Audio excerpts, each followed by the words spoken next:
in 5 weeks, we're going to be driving to Camp Crystal Lake. And today's film was made 4 years after the last. The rights have been sold by Paramount to New Line Pictures, and apparently, for the second time, this is the final Friday. We're talking about Jason Goes to Hell.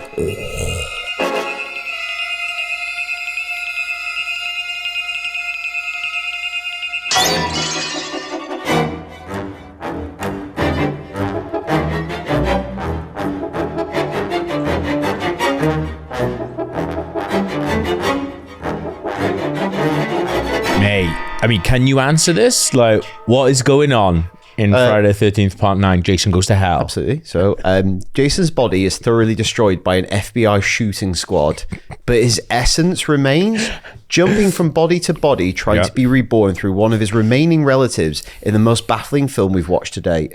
We predicted this. We said way back in episode 102, like... Oh, his essence jumps Fallen? Around. It's like Fallen, the Denzel Washington movie. Time's on his side. It's a good film, that is. Yeah, so that is kind of what I've taken away and you've taken away and we've predicted. But even though it's presented like he's this ancient evil, he's still really hung upon it being Jason as well. Yeah, absolutely. Do you know how the director describes what this film is? No. Because it's not apparent to me. He regards Jason as Hell's assassin. Right. And his favourite form is Jason Voorhees. Oh, so that little wormy bastard is Hell's assassin, but his favourite form for some reason is Jason Voorhees or someone from the Voorhees line. Yeah. I have no idea. Because you don't walk away going, he's Hell's assassin and he's escaped. Because he's got dragged back down to hell. I mean, we'll talk about the ending loads later. But... that is kind of he's kind of released at the beginning of this film. Yeah, that's the thing, is like that's the first kill in this film. Do you know what? Jason. Yeah, like with a couple of these films who've gone, they took a swing, didn't they? Really big swing with this one. Fair play. Like, but also what's really interesting, you know, like sometimes when something wild happens in these films, like a sentence that I've said now and again is like, sometimes I can't believe that adults made this film. An adult didn't make this film because Adam Marcus is 23 years old directing this. It's unbelievable, isn't it? 23 years old. I wouldn't have trusted myself with a film at 23 years old. I wouldn't trust myself with a film now. So the production of this is interesting because very quietly Paramount get rid of it. They don't want to make it anymore. After being connected in name only, Sean Cunningham, he probably wants a bit more of a payday. He like acquires some deal to have the rights. He brokers a deal with New Line. New Line is the studio that owns Freddy. So the idea is to make a couple of a film to pave the way for Freddy filming. Great stuff. You can obviously see how this film is the sequitur to that. But Paramount says you can't use Friday the 13th, the name. That's why it's called The Final Friday. And that's why the next film's called Jason X. Is we still want that IP. Friday the 13th, just in case. We might do something else with it. Absolutely. And we don't want you fucking about that. Sean Cunningham, because he's the guy who never came up with the hockey mask. Kind of goes, get rid of it. And suddenly, because he's like him getting a bit more involved in this one, they rapidly try and like graft loads of mythology onto this film. And I think that's what we need, because we usually talk about how it connects. And it sort of does and doesn't. And there's lots of like, it doesn't dispute or deny what went before. But it rapidly grafts a lot of new stuff onto it to the point that what went before is rendered a bit meaningless. Like I've read different things, different accounts, and like some people saying that they discounted everything after Friday the 13th. Some people saying they just discounted Manhattan. Like, do you want some facts? Yeah, go on. So I did some investigating in this film. So Robert Campbell, the guy who has that like late night expose show, the one that the guy who's possessed for a lot of the film, who also is Rex off Desperate Housewives. He's Bree's husband. I've never seen Desperate Housewives. It's all film. Is he big for people? He's in 31 episodes. So he says, Robert Campbell on the show, is 20 years since the original murders. Right. So if we're saying Pam's murders, that puts this as like 1999. right? Wait. Or early 2000s. Yeah. Or if it's the last of the murders, it basically puts this like late 90s, early 2000s. Yeah. Even though the film was actually made in 1993. Yeah. And he says 83 confirmed murders. Ooh. He says that on his late night talk show. Ooh. 83 confirmed murders. Right. So I went back through all our stats. Yeah. Now, counting all of Jason's kills, not Pam's. I can get to 84. Ooh, so what's he missed out? Now that's 85 if we include Paul, because we've never had a confirmation whether Paul's dead or alive. Correct. At the end of 2. Yeah. So, and there's a lot more if you include all the graduating class of Camp Crystal High in the last film. So now the fact I'm so close with 84 suggests one of two things to me. Yeah. Either I fucked up or they have. Yeah. Because that's so close that it feels like someone's gone back and added them up. Yeah. Definitely. But we're one out because I make it 84. Yeah. So there'll be one in there that maybe is disputed. I've gone back through it. I can't find it. Maybe they've cocked up then, yeah. Because, so I don't know, but that would imply that the previous movies haven't been denied. No, yeah, exactly. Basically, I don't think they care too much. No. But it's weird that because it feels because that number is so close, and probably there is one that maybe somebody hasn't counted, or maybe I've overcounted. But the fact it's so close, it's like they made an effort to get it close. But the thing is, though, like so you say, like you go like, oh, they don't care. Well, they care enough to do this bonkers retconning of Jason is, devil's assassin and stuff like that in there. So they do care a little bit, but then not enough to go, this is what it is. I was trying to wonder, why do they do this? Yeah. And I think it's... Why do they do the whole film, you mean? Yeah. And it's after 8 installments, you need to reinvigorate the threat of Jason. Also, do you want to just keep making that movie again and again? Yeah. And this is 1993. This is filmed weirdly. I've never seen this before. It really reminds me of a film that comes out 1 year later, which is Wes Craven's New Nightmare. Right. Which is Wes Craven's response to all those sequels. Yeah. And he goes, they've made him into like a comedy character. Yeah. I'm going to do my version and make him basically like an incarnation of an ancient evil. Yeah. So in that film, they go into like hell, and Freddy's kind of a bigger monster than just a child murderer. Yeah. And in this, it's almost like he's not just a guy in the mask. Yeah. It's like this ancient darkness. Yeah. I do... Because I saw a line as well from, I think it was like a studio exec or something that said like, nobody wants to watch Jason killing people at Camp Crystal Lake. That's exactly and the only thing that I want. Yeah. I feel like I've not had enough of it. Well, we really liked it when they did it in 6 again. Yeah. But this is a lesson that some of like Frank Mancuso Jr. learned by the reaction to A New Beginning. Yeah. Where people are like, it's not Jason, I don't like it. Yeah. So they went originally back to Jason and Jason Lives. Now in this one, they kill Jason, which is kind of a good misstep in the first 10 minutes. Yeah, it's cool. But then a lot of the kills are done by these possessed Other bodies. People, aye. But yet they know they still have to show Jason. So they come up with this mirror thing. Oh my God. Which is kind of more confusing. Yeah. Also, I just love like when Diana sees Jason in the mirror for the first time, completely unfazed by it. Yeah. Completely unfazed that this looks like a different person. Yeah. In the mirror. That's the thing I'd be more freaked out about, not the fact that it was a copper, like her mate, the copper, is trying to kill her. I'd be like, oh, magic exists. Yeah. Because mirrors revealing more about reality than your eyes. Yeah.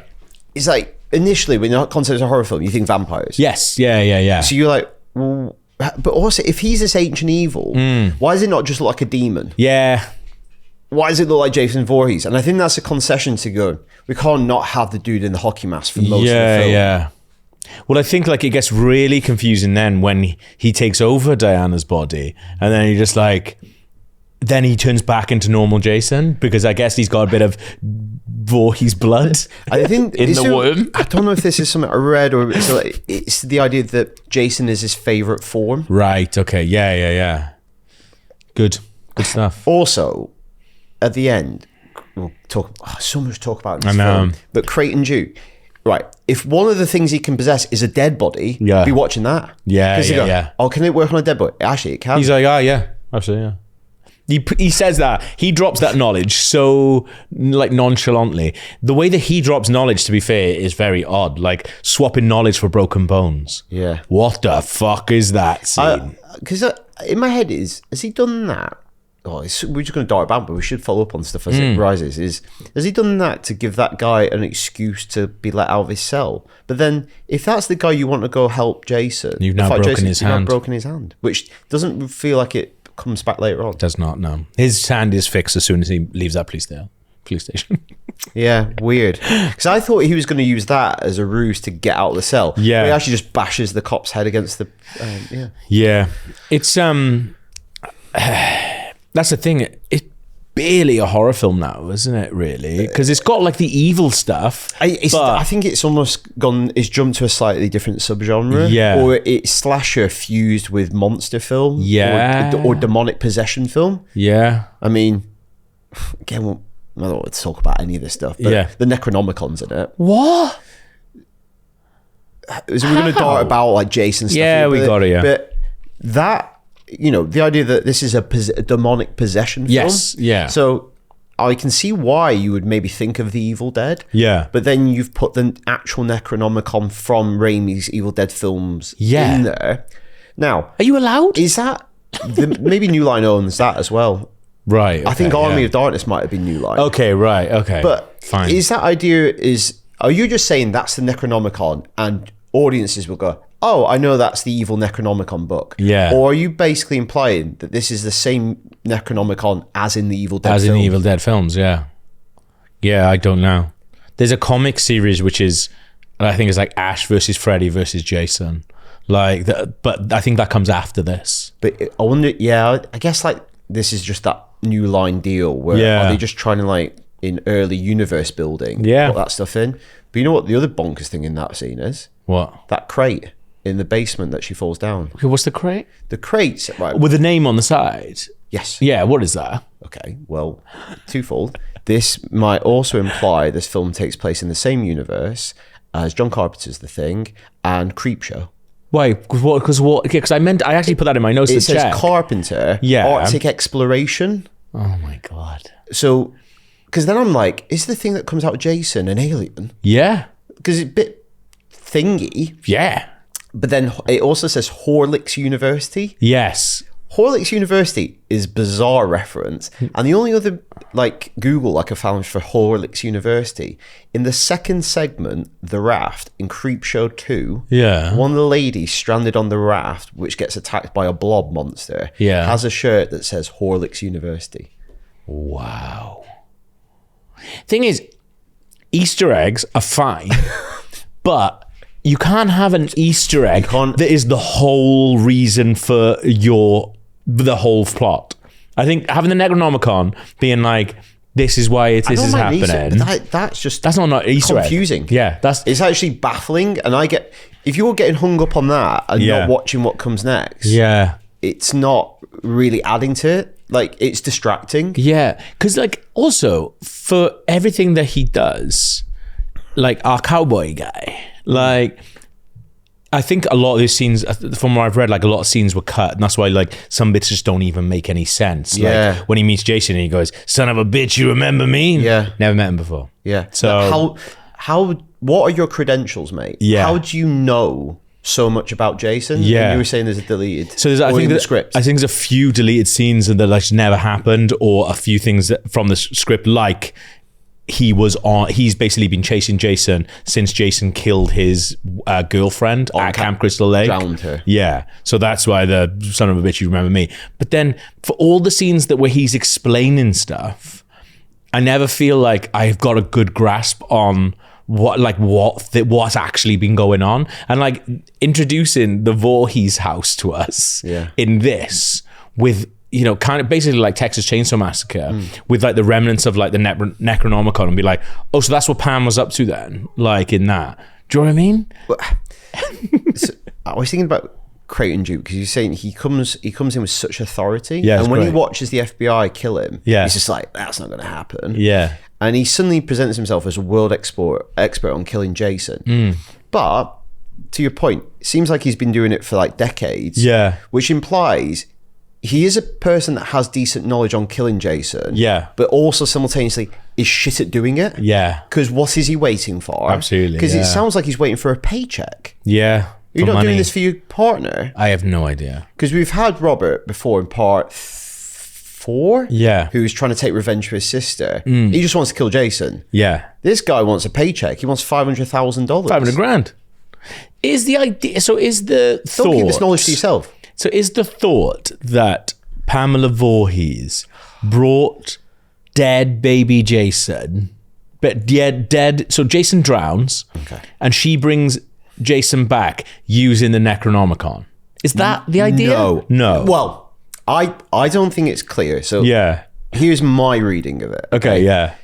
This is an important bit of information. Yeah. The events of this film are meant to be taking place in Connecticut. Right. Not Camp Crystal Lake. Not Camp Crystal Lake. But this is confusing because there's a scene where our male lead, Steven, is driving near home and he picks up some hitchhikers to go to Camp Crystal Lake. Now, that's a scene that was added later. I saw that, But that confuses things. It makes you think you're closer to Camp Crystal Lake than you are. But this is meant to take place in Connecticut, which... Right. Obviously, it's not a million miles away from New Jersey, but it's a different state because it's meant to be Cunningham County. Right. Which implies that the Voorhees were based not near New Jersey. Okay. And then Pam went to live near Camp Crystal Lake. Right. Okay. Yeah. Yeah, that makes sense. So the way I interpreted the film is in the Voorhees house, in the room where the Necronomicon is, there are leg stirrups. Yeah. Which implies to me that a baby has been born there. Yeah. So I'm wondering if, the idea I said at the end of part 6, Jason Lives, where Elias was meant to turn up at his grave, and you were meant to think Elias was into some dodgy, evil, satanic shit. Yeah. I wonder if there was a ritual that made Jason this at birth. Right. And that birth took place into that room where the leg stirrups are. Yeah. Which so that Pam, makes... Elias has seduced Pam, and she's become the vessel for this demonic child or hell's assassin. Yeah, I like that. That's just pieced together from observing what's in that room. Yeah. And then at some point she's gone to Camp Crystal Lake, escaped. Yeah. And Jason's dead, drowned there. But because he's this like demonic entity, he can't ever die. Yeah, I love that. But prior to that, they've had also another child. Yeah. So in some of the comics and stuff, I think it's meant to be his half sister. Okay. So it's Elias's daughter, but not Pam's. Right. The director regards it as Pam's daughter. So it's all a mess. Right. Yeah. Yeah. Also, I've just read loads of stuff as well where it was like there was an original script where Elias was Jason's twin brother as well. So rather than it was just going to be Elias doing everything rather than him being Jason's dad. It's like all these like free floating ideas, but I think that's the thing. I think they've tried to add this mythology late on to add more to the character. Also, if they're trying to take Jason more into that world because they know pretty soon he's going to have to take on Freddy. So trying to almost stitch those worlds together a bit more. Yeah, which I don't mind. Yeah, I mean, it's just a lot, isn't it? But then it's the things like when you don't have a big old handle on what's actually going on, maybe don't give the film to a 23-year-old kid to make. Or also making it like about sisters, and because I think Cunningham, he was a kid doing it. I feel like Cunningham was quite involved. Cunningham's kid was involved as a producer. Yeah. I think they wanted to go, what was in our original film in 1980? Well, it was his mother. So they've gone, make it about families. Yeah.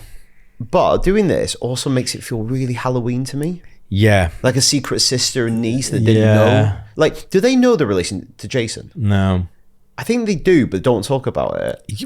But then Diana's working at a bar. She seems to know a little bit more, But Diana's working at that diner where they're making Jason Voorhees burgers. Yeah. Yeah. It's really odd, isn't it? I love this is the biggest intro section we've ever done. Yeah, it's just like there's so much to read about, and there's obviously like you have to take things with a pinch of salt because people do just say things, and things that are attributed to different people. But apparently, it was just a bit of a mess. Like one person said that who worked on the film said the director didn't even know that he was meant to be checking dailies. I didn't know that was his job. He just come out of film school. Yeah, so it was like no one was checking the stuff to make sure that, oh yeah, we can move on clean. That's actually all right. That's really good. And like, there's no other shots. There's like the diner bit, which is in like slow motion. There's no other shot. There's no other cuts of that because he only shot an 8-minute slow motion. Everything was in slow motion. So he ended up with like there's an 8-minute, I think you can still see it. You can see the full 8-minute slow motion sequence of that. And he didn't shoot anything in normal time. So then they would just come out and they were like, bit long, isn't it? It's terrible, isn't it? Lots of stories like that from the set, apparently, of like people taking over and whatever. Like, yeah, it just sounds like an absolute mess. One thing they did get right, it does take place on Friday the 13th. That's what I was going to say, yeah. Because they're making the Jason burgers. Yeah. There we go. But also, because we've said it a bit in the last couple of ones, especially with Jason Manhattan, it does feel like he has nationwide notoriety. Absolutely. Because the late night show's all about him. Yes. And it feels like the FBI have been trying to do this for years. Yeah. Well, this is the thing, like... And therefore, the FBI must be recognizing, and publicly is recognized, that the supernatural does exist. Because this bloke is coming back from the dead constantly. Yeah, absolutely. The FBI have had to come up with a strategy to kill him. Are we also in the same universe as like the X-Files and things like that? Where they're just like... Because it reminds me of the X-Files. I want to see this film now. Yeah. This does remind me of the X-Files episode Humbug, where a conjoined twin breaks out of him and is like attacking people trying to find a new host. Yeah. That's basically what this is. That's, because at the end, because the little snake thing on the box. Yeah. Is that actually meant to be his heart? See, I don't know. With a face? Yeah, I'm really not sure. Because I thought... Because the heart keeps beating once he's blown up. Yeah, and then the coroner eats the heart, and then whatever's in the heart, the evil is in the heart, turns into the worm. I think. That's the sentence you Yeah, I know. Worth saying at that point. Yeah. That bit where there's like, it's kind of the intro sequence where he does like the comedy autopsy. Yeah. When his assistant comes in, and likewise when the pathologist walks out into the corridor and sees the 2 security guards with cops and one's King Hodder, the guy is covered in blood. Blood all over his mouth, and no one bats an eyelid. So I don't know if they don't understand what an autopsy is. Yeah, that's true. That you're just getting covered. Yeah. But he's got blood all around his mouth. All and they're around just his like, mouth, he was Jason Voorhees, he was a bit of a pussy, wasn't he? Yeah. What? Yeah, it's also really weird. It's I think it's an absolutely fascinating film. It's brilliant. What we still need to cover in the first bit, because we've done how it connects. Yeah. Setting, weirdly, Crystal Lake for the sting operation. Then he goes to Ohio for the morgue. Yeah. And then somehow gets to Connecticut. Yeah. Although I don't know how much of a point the film makes about it being Connecticut, but that is what it's meant to be. It really confused me because of that shot, that extra hitchhike. That's the thing. Putting that in because there weren't enough nudity and killing in it. So they put that in. And also in your head, it makes sense that the Voorhees house is near Crystal Lake because that's where you've assumed they've always lived. Yeah. But then also raises the question, why has Diana, if she knows about her heritage, not moved further away? Yeah. I don't know. It does take place on Friday the 13th. Now, because we usually do timeliney stuff up top. Yeah. I've got some more stuff on Jason's birthday. Oh, okay, yeah. It's quite a key point in the original film that Pam makes. Is like, and today is his birthday. Today's his birthday, Friday the 13th, yeah. On the late night TV show, hosted by Robert Campbell, he says Jason was born in 1946 to Elias and Pamela Voorhees. Okay? Yeah. Now, I checked. There are 2 Friday the 13th in 1946. Okay. There's one in September. Yeah. And there's one in December. Okay? Yeah. Pam says in the original movie, and today is his birthday. Can't be December. Like, that's not winter. They're not reopening a summer camp in winter. Correct. But also, is Steve Christie opening a summer camp in September? Schools go back to school in September. They'll be back in school, yeah. So, what I don't get is they've landed on 1946 because they say Jason was 11 when he drowned. Okay. So, we know in the original timeline, Pam kills the 2 counselors for the first time in 1958. Yes. A year after he drowned. Yeah. That puts us 1957. Yeah. And we know he's 11 when he drowned from this film. Yeah. That makes it 1946. Okay. So those are our 2 options. That works. September or December. Yeah. Neither of those make sense, right? No. Now, If you make him 12 when he drowns, and therefore born in 1945, you can have a Friday the 13th in July. Oh. So if they just said in that scene and done the maths properly, if they said he was 12, you could have a Friday the 13th in July. But maybe you don't choose 1945 because World War II is still happening. Yeah. If you make him 9 when he drowns, there's one in summer as well. So why haven't they just done the maths properly? Yeah. Because I don't know whether they've held on to the idea that it has to be 11 when he drowns. Yeah. But they've discounted other things in mythology. So if you make him 12 or 9 when he drowns, you can have a Friday the 13th is in summer when it makes sense for a summer camp to reopen. Because it doesn't make sense for it to be September because kids will be back in school. I think. When is the You're US? not going to summer camp in September. I wouldn't have thought so. I think summer camp goes on for a whole summer. So let me just... I'm getting paranoid about checking my maths now. Yeah, US summer terms. I mean, they do have a lot of time off. Yeah, and start the new year in mid to late August or early September. Yeah, so just double check. Yeah, if you have him drown in 1947, so a year after the film states, so he's 9 when he drowns, you can have one in June. Yeah. So they literally pick the year around that time when the 2 Friday 13th is September, December. When summer camps are not open. Weirdly, that's this September, December this year. Because it goes mathematical cycles, Don't like that. But it just annoys me that because it feels like you've gone so far to be specific, but you haven't just looked it up. Is it though, right? Like... Obviously, we can just... No, in 1993, you would have been able to go on a computer and check that. You would have been able to do it anytime. Yeah. Like... Admittedly, it's laziness. Admittedly, it's just a bit more effort than what I've just gone through my iCal. Yeah. But you can do it. Yeah. Yeah. That's a bit annoying, isn't it? Sham. I mean, it's not the wildest thing going on with this. Like, should we talk about Jason a little bit? Yeah, absolutely. Little wormy Jason.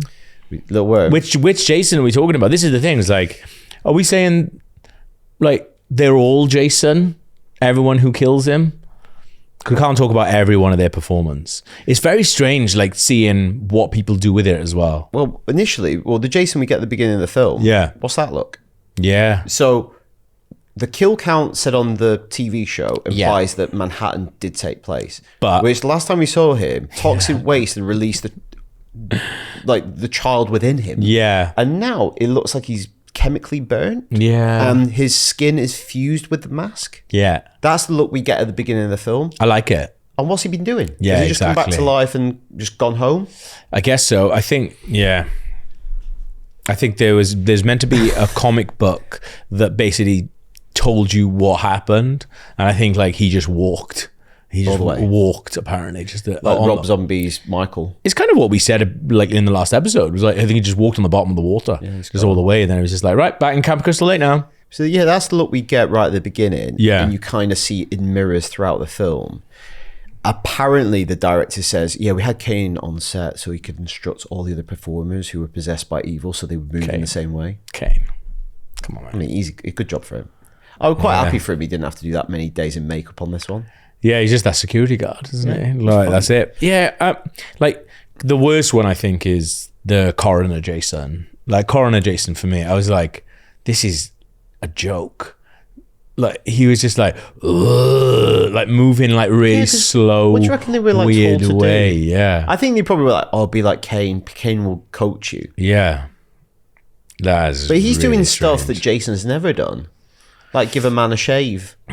Yeah. Is that because he doesn't like hair? Because he's from that... I was thinking, like, is he from an era where having a mustache was, like, untidy? So he's, like, shaving it off? He's, like... Well, he drowned in the 50s as a child. So maybe people were a lot more clean-shaven back then. That's the only thing I can think of. The state of him. Yeah. Out of everything about Jason, the one thing that he's like, I won't be having a mustache, though. Because also, in this one... What's Jason's motivation? like, it's not necessarily going after just teenagers now, because even some of our heroes, are they kids? It doesn't feel like they are. I feel like they're grown-ups. I think in this, it kind of switches, isn't it? Because if the studio feedback was that we need the hitchhikers going to Crystal Lake, yeah, those are like your little teenage kills, because they're smoking dope, skinny dipping, having sex, because there's a condom thing. Yeah. But it feels the rest of it is like, what's it? Because last film we said he kills teenagers. Yeah. He's trying to get to Diana's daughter, or the baby. So it has to be a blood relative. Yeah. Oh, yeah, because what's Creighton Duke says? He says... the Creighton Duke talking normally. Everything is said normally, and then I think there's a line is like he like switches to like proper like Evil Dead talk, and he was like about the Voorhees lines, like only a Voorhees may kill him. So he said, so he says, in a Voorhees was he born, through a Voorhees may he be reborn, and only the hands of a Voorhees may he die. Every other sentence he says is like kind of cool and kind of like normal to speak, and then as soon as he does that, that's the only sentence he says like that. My other little sentence he says to the TV show host, what's he called? Robert Campbell, Robert. Yeah. He says to him, he's like, what does it make you think of? It makes me think of a woman in a red dress sliding a hot dog into a donut. What the fuck is that? Anyway, but to go back to this, in a Voorhees was he born, through a Voorhees. In a Voorhees was he born. So we know at the end it goes like demonology. Yeah. And like ancient rites and rituals. Yeah, so that kind of plays into that. This sounds like a ritual pronouncement that's been written in an ancient book. Why does it say Voorhees? Yeah. Why does it not say why didn't it say Pazuzu? Yeah. It feels like it wants to get away from Jason to this bigger demonic force, but also it goes, you like Jason, don't you? Yeah. So it can't quite uncouple itself, because has someone written that in the last 50 years? In the Necronomicon, In a Voorhees was he born? What? Yeah, it's really strange, that bit. But yeah, that whole character is bonkers. When the coroner eats his heart, though, I was like laughing my head off. I thought it was brilliant. Because I was like, I wonder what's going to happen here. Oh, he's going to eat you. Because it's quite a funny film. I think intentionally so in some bits. Definitely. I think like the FBI guy, right at the beginning with his like cap on backwards, like he's hilarious. The diner folk, the three diner folk are really good. Yeah, the diner runner when she takes the bits of meat out of the patty and goes, you get another burger out of that. Yeah, that's funny. That's good shit. Yeah, it's obviously a strange one. I just think like it almost feels like they shy away from going, hey, these are the rules. And I think from what I've read, there were a lot of scenes where I think he was meant to do that, like script, because he is almost presented as a Van Helsing type absolutely figure. Yeah, I have the knowledge to slay the monster. But unlike Van Helsing, I'm not doing it for the good of humanity or my personal reasons. I want a paycheck. Yeah. Where's he getting this money from? I know. One of the producers said, like, apparently he had it written into his contract. He was like, I will do this film, but I want to dress as a cowboy. Because he'd never been a cowboy before. He's in the 21 Jump Street TV show. Yes, he is, yeah. I do recognise him from a bunch of stuff, but I'm not sure. His big thing is he's Mr. X in The X-Files.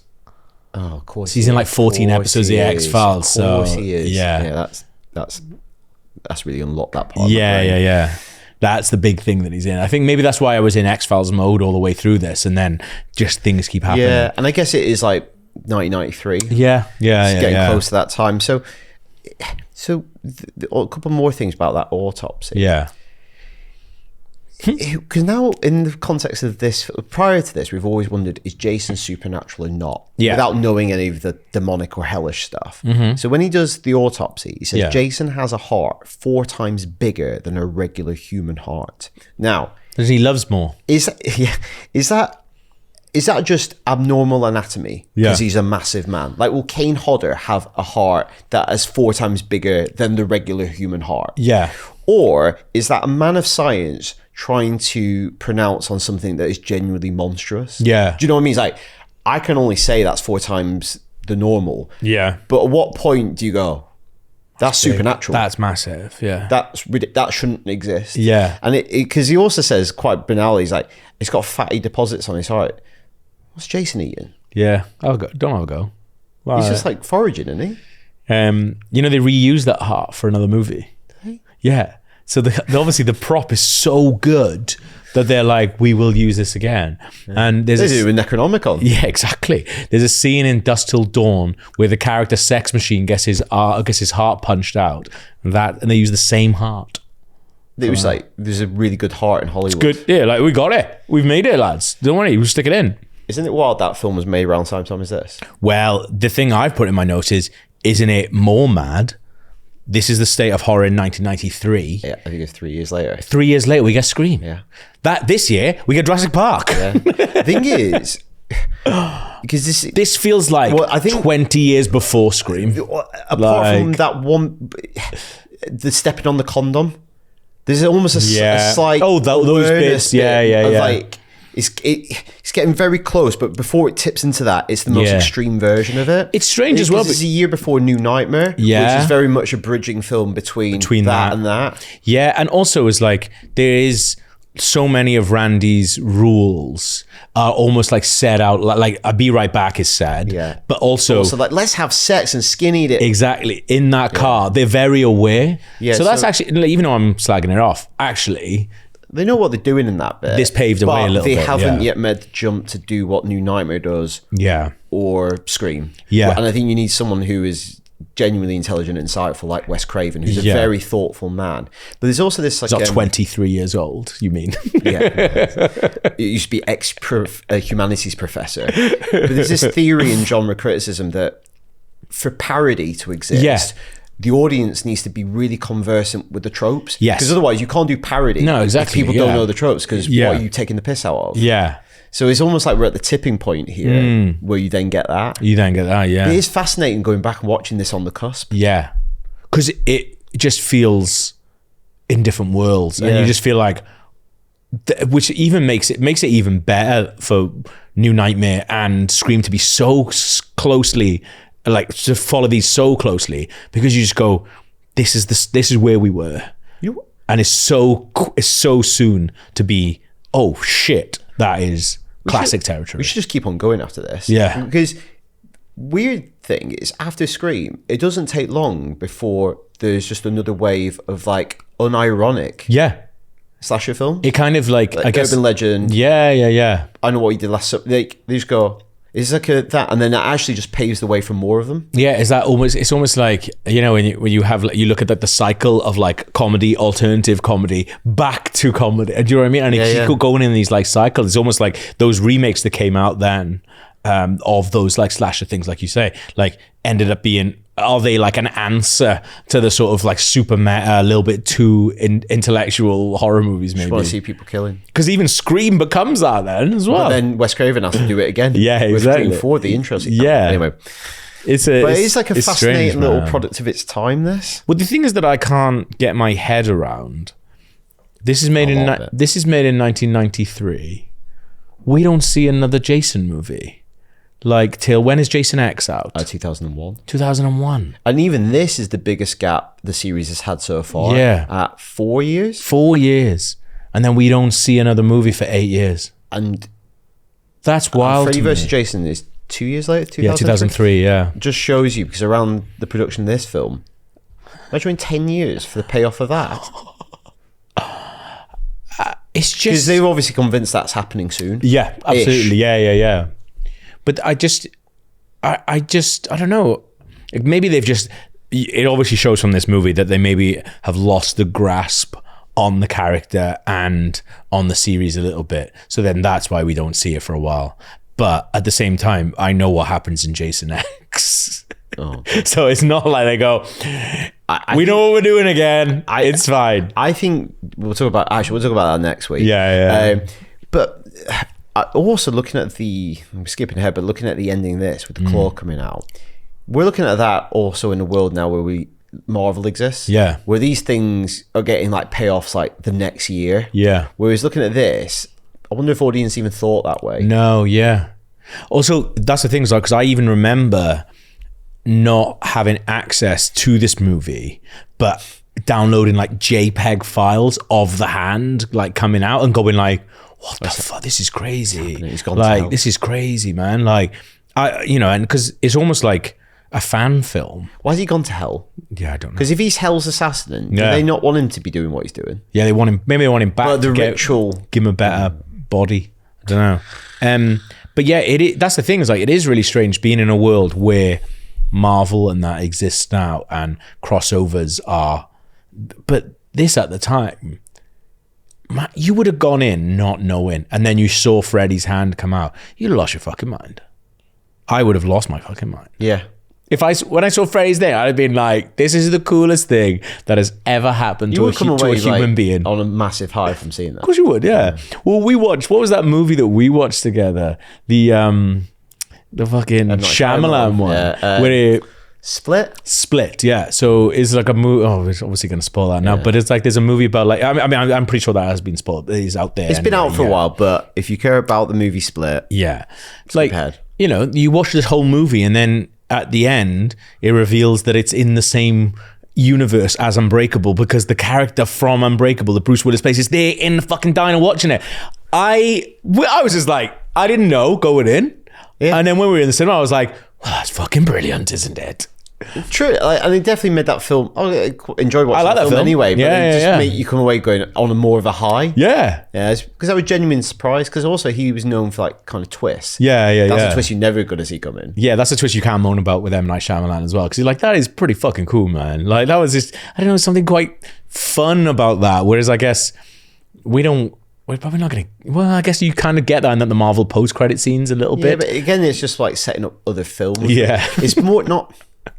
Cynical's like one way of looking at it. It's like also just teasing and building and like setting something up. Because they've done loads of setups that have never been massively paid off. But this is a little bit of a digression, but it's probably worth thinking about. We should think about this and just do something elsewhere about it. But like, what were shared universes before MCU? Yeah. But like maybe just take comics out of the equation. Yeah. I was thinking about this the other day, like Stephen King.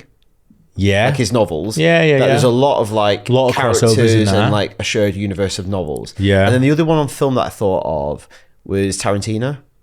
Yeah. He started doing that. And then Kevin Smith. Yeah, Kevin Smith.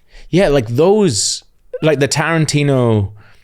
Like I remember being on forums and stuff and being like, "Oh, so and so talks about this guy," and it's like, like that's that's true. Because Vince Vega is Mr. Blonde's brother, something like that. Yeah, because for years they talked about doing a Vega Brothers movie. Yes, the Vega Boys. Do that now, where they're older. You know, I can't remember what happens to either of those. Because Michael Madsen was meant to be Vince. Oh, okay, right. That makes more sense. And then, anyway. Yeah. Digression, but it's worth thinking about, like... Yeah, the Kevin Smith stuff is a really interesting one as well, because he does a lot of, like, you know, for whatever you think of those movies, like, world building. Yeah, I've not watched them. Apparently some of those films have dated awfully. He's still making them. He's making, like, Clerks 4 right now or something like that. Amy is a particularly rough watch these days. Yeah, I think it is. Because I actually think of the premise of that film. It's disgusting. It's actually disgusting. Because I've not watched that film for years. I thought about it the other day. It's like... Is that what that film's about? I don't think you could watch that properly now.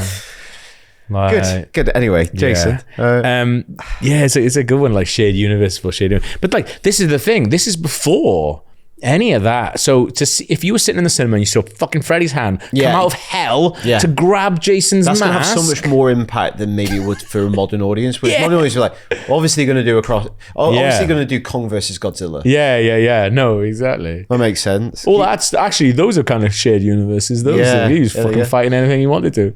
Because like, even now, I think there's been rumors of. I just don't know how much currency some of these characters have anymore. Oh, yeah. But, you know, people go, Pinhead versus... Like, does anyone know what Pinhead is? Mate, you haven't even watched that new one. Mate, I ain't got a handle on Hellraiser, like, at all. Funny enough, Hellraiser, I did put that in my notes. Yeah. At the end, when the Randy Jason hybrid is melting into the floor... That's amazing. Really reminded me of Hellraiser. Yeah, no, absolutely, that really grotesque body horror. Well, like... I guess we could talk about victims. That's kind of a victim, isn't it? Yeah, like this is the most free-form episode we've done. That is my favorite kill. Like the cop Jason. I'm calling them what they are. Like cop Jason melting. That's what the action figure would be called. Yeah, is completely unnecessary. It's beautiful, though, and it's so good because it's like it just keeps going. It's what happens to. It's what you see in Hellraiser when Franken. He's just It's really great effects. It's so good. Oh, that's a great one. All right, kill overview. Give me the kill overview. mess this one again. 24 kills. Yeah. But 2 of them are Jason dying. Okay. But do these count? Does only the final one count? Because that's when he's actually killed. Other highlights include a deep-fried head and a couple of belated deaths due to possession. Yeah. Good. Hard one to track this one again. It is, yeah. Because I don't know how you count Jason deaths. Mate, how... I don't know, like... We're trying to get, like, what not to do. What, like... I don't know what that belting cop... What did he do? Actually, to be fair... Don't be possessed. Grew a mustache. Jason didn't like that. So one of my lessons is don't have a mustache. Shit. That is one of my pitching lessons. I think I look... If I would just shave it off and keep the beard like Wolverine style, it would look insane. That's what it would look like. But will keep you safe. Keep me safe, yeah. Because you don't want to be strapped down in a kinky way and shaved by Jason. Shaved by Jason. How does Jason know how to shave? Again, like... He died prepubescent. What is he? Is he... How does Hell's Assassin know how to shave? Is he Hell's Assassin or is he someone who knows how to shave? You can't have it both ways. Hell's Assassin can't know how to use a Mach 3. Is he Hell's Assassin? Yeah. Or a childhood victim of negligence? Yeah. The thing is, I do really like the idea that he's born of this demonic ritual. No, I think... Even though they don't unpack that, I do think that is suggested. Yeah, I like that idea that Elias, if you're gonna, is a bit Ritual of Thorn. Yeah, but it's like Elias is this like Satanist. Yeah, and he seduced Pam, and he's almost a bit Rosemary's Baby. Yeah. I think there is enough of that. So, but just want to say with the hitchhikers, yes, they go skinny dipping and they die. They do. Yeah. And one of our lessons is don't go skinny dipping. So I feel good about that. That's fine. They look freezing as well. When that lady offers the sleeping bag, they're like, "Oh, you can have it for the whole night." I was like, "I wouldn't be offering that. That looks so cold." But they're talking also about the tent. They only take one tent. Don't sleep outside. Because I didn't know whether they were like a throuple. But then she's also inviting Stephen back. Yeah, that's true. She obviously sees that it's going to be a bit of a third wheel. Don't sleep outside. Okay, don't sleep outside. I'm going to start putting these down. I put... this is almost like a lesson from Bloodborne. Mm-hmm. Corpses should be left well alone. Yeah.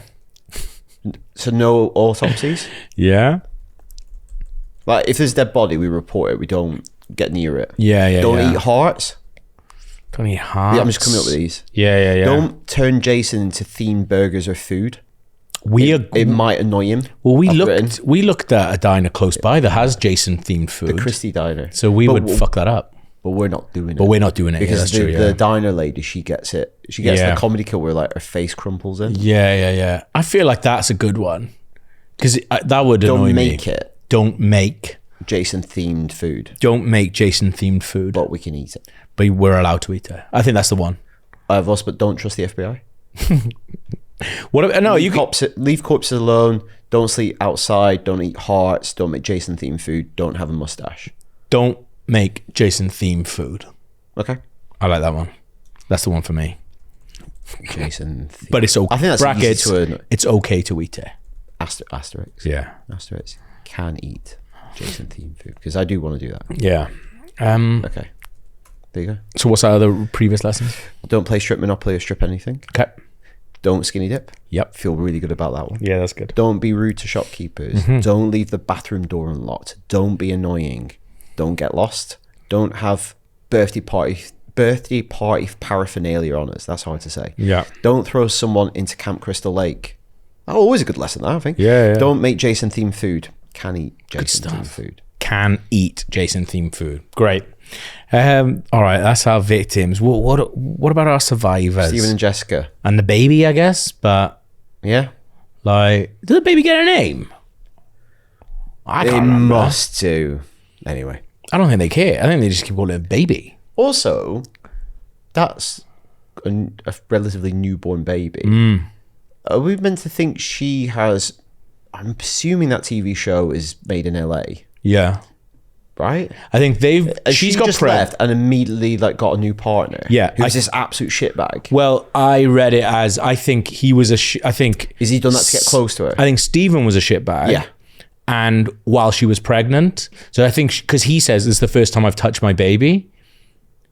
Stephen does. Yeah, so the boyfriend is a shitbag. Yeah, so I think Stephen was a shitbag. She's moved away, had the baby without, like... Because he doesn't know about... He doesn't... Yeah. So he's moved away, and then... She's moved away. Yeah, she's moved away, got with this TV producer, who I think has obviously done that on purpose. But it's unclear what Jessica's job is. Yeah, because initially, because he's obviously done that because we know later on they're at the Voorhees house. Whoa, yeah. And he's stolen the corpse of her mother. Yeah. And put it into a situation that they can kind of film and get a moment from. Jesus Christ. Which is really quite dark. Yeah. Yeah. It's that is one of the most bonkers bits of it. Yeah. Because he's talking to some producer. Yeah, and he's like, we've done worse. Yeah. What have they done? Yeah, I don't really... So I've got... like we just felt really good about not skinny dipping. So literally one of our lessons paying off in the context of a subsequent film. Yeah. In this film, Stephen does a fireman's lift. Yeah. At the end of the film, he does a fireman's lift, which is something we said we're going to learn. Yeah, that's good. It's just nice to see some of this. Also, he knows. In a previous lesson, what did we say? Learn about the occult. Who knows about the occult in this film? Yeah, Creighton Jukes. Yeah, there's a lot of occult stuff in there. Paying off for us already. Well, yeah, so... It does make it harder to come up with one for this film. Well, what about getting a demon dagger? We haven't... Well, that's not on the list, is it? Should we get a demon dagger, which when it transforms from a butter knife, none of us react like that's magic. Yeah, that's true. Yeah. Because when that happens, no one goes, fucking hell. I don't know if this helps, but I've got a special edition DVD of The Evil Dead, which comes in a rubber Necronomicon thing, and I still have that. So I could bring that.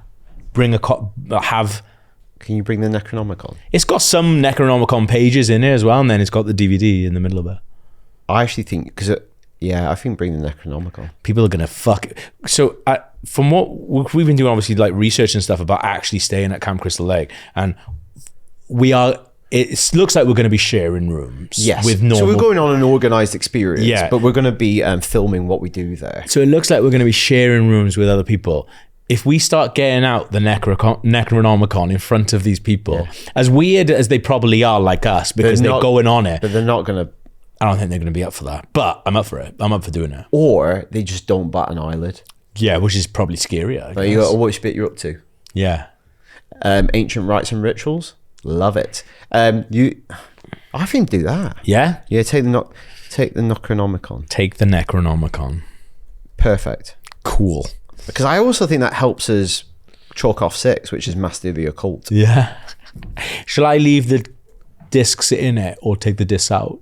So it makes it look probably more like the actual Necronomicon if it hasn't got 2 DVDs in it. Or the DVDs Occult.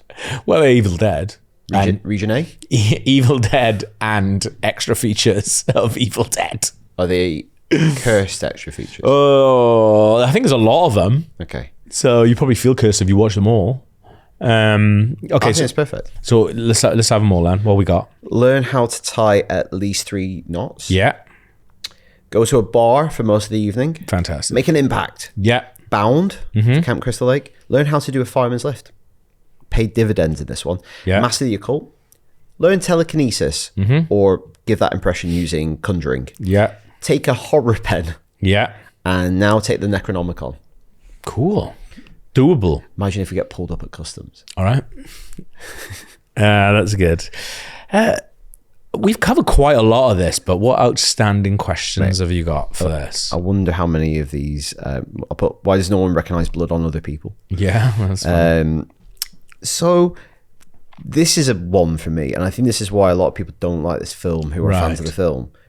Did Tommy and Tina not kill Jason? Yeah. Because they do not adhere to the rules set out by what Creighton Duke says, because they're not relatives of Jason. Correct, yeah. Even though I guess the end, when we said like the evil transplants from Jason into potentially Tommy, that kind of tallies with the theme of this film. Yeah, we've said that. Kind of it does. Yeah, that's why we kind of like discussed that. We said that. I think you said that at the beginning of this episode. Yeah. But like, it does kind of undercut, because the only reason Jason comes back to life in the subsequent films is because electricity reanimates him. Yeah. So I think that's kind of, are we saying they don't kill Jason then? I guess not, no. Who lives or maintains the Voorhees house? Yeah, it's weird, isn't it? It's in good nick. Like, That's meant to be abandoned for like 50 odd years. Yeah. You don't see a lot of that house it's dusty, either. But yeah. But where is that? Why is it not been torn down? Why is it not been raided? Yeah, that's true. Because Jason Voorhees is famous.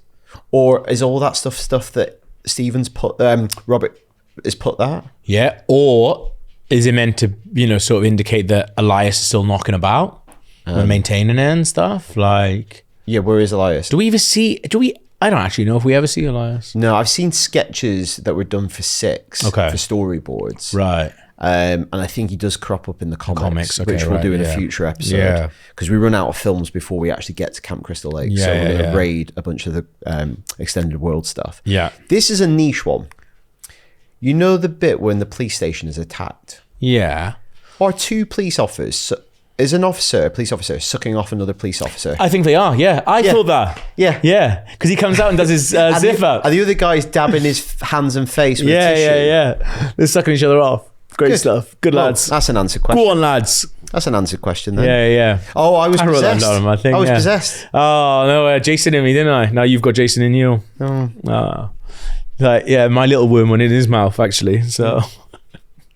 Oh, glad we both picked up on that. Good stuff. Good stuff. Yeah. And the ending. Yeah. It would have been amazing to see that. Yeah. Actually, I'm just going to pick up your VHS copy to check the image on the back. Is it on the back? Don't say it is. No, because some of the imagery for when that scene he gets dragged into hell, they're actually like more visible monsters. Oh. Not just like weird hands. Right. There's more kind of... We've used the term a few times, Jim Henson style monsters that you see, like demons, fellow demons pulling him into hell. What, and it wasn't used? No, because I think at the end of the film you just see kind of hands. Yeah, you do, like rock hands. They still look very Jim Henson-y. If you do Google this film, you can see kind of more kind of demon creatures pulling him into hell. That's cool. It's baffling to me that we don't actually get Freddy vs. Jason for 10 years. Yeah. Isn't that strange? It's obviously, I don't know who was holding out. We'll talk about this in a couple of weeks, so we'll look into it. But it feels like such a no-brainer. Yeah, I guess like this one didn't make a lot of money. Yeah. Probably give them a little, and then next year is New Nightmare. Yeah. So you've got to let Wes Craven do that. Yeah, Actually, it might have been, wonder if Scream came along and just kind of give them the spooks as well. It's like, fuck. They've kind of ripped the guts out of our film now by being too smart. Yeah. Sean Cunningham going, oh, jeez. Yeah, he's like finished his like Freddy versus Jason, and then he's like, yeah, then Freddy does this, then Jason that, and then like just gets completely torn apart. He just goes, oh, actually, as a little break, I'll go watch Scream. He's just sitting there going, you fucking piece of... That's even sweeter because... They worked on Last House of the Left together. Yeah, younger, and he's going, oh, he's fucking stitched me right up. Yeah. I'd love to speak, like, it's strange, isn't it? Like, because Cunningham is basically tied to this. It's the only thing he's really known for. In a way that other directors aren't tied to. As much as like... It's like inventing blue tack. Exactly, yeah. It's interesting, but it's I would like to talk to him about how he views it, because he doesn't talk about it in a pretend. I think he just goes, I think he does know it's like a good meal ticket. Yeah. The fact that his son's working in it, it's like a family business almost. Yeah, that's true. Anyway, do you think you would have survived Jason Goes to Hell, Man with Mustache? I think I would have been baffled, but I think I probably would have died in that, eating 2 Jason burgers, I reckon. I actually would do one of Jason burger. Exactly. Yeah. Just don't make one. Yeah. So we've got next week, 4 weeks to go before we actually fly out to America and stay at Camp Crystal Lake. And you know how we're preparing? Yeah. We're going to space. The boy, is he dead too? Ma'am, we didn't find any boy.